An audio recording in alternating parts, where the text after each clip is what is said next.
Bonjour, bienvenue sur jean-pierre-villade.com. Je vous présente un nouveau tutoriel sur EBPay Pro V18 sur le paramétrage du dossier.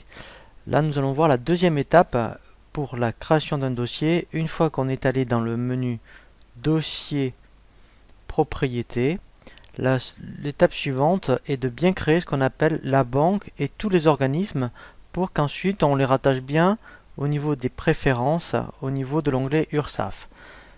Donc, pour bien créer votre banque et les caisses, vous n'avez qu'une seule possibilité, ici, dans l'onglet de votre dossier. Il suffira d'aller dans, ici, l'arborescence banque. Alors, soit vous modifiez la banque de paiement qui est proposée par défaut par EBP, et là, vous lui donnez notre nom, mettons BNP. Voilà.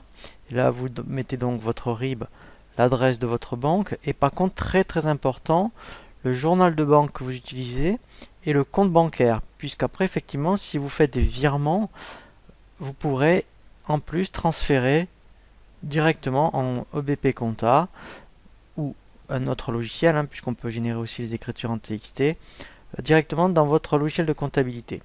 Donc ça, une fois que vous avez bien créé votre banque, on ira après voir comment on fait pour bien l'appliquer dans votre dossier. Ensuite, très important, ce sont les organismes.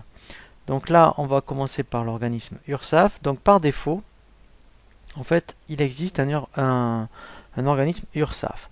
Ici, vous pouvez le modifier, le mettre par rapport à votre région. Donc moi, mettons, je vais mettre de Loire-Atlantique, par exemple.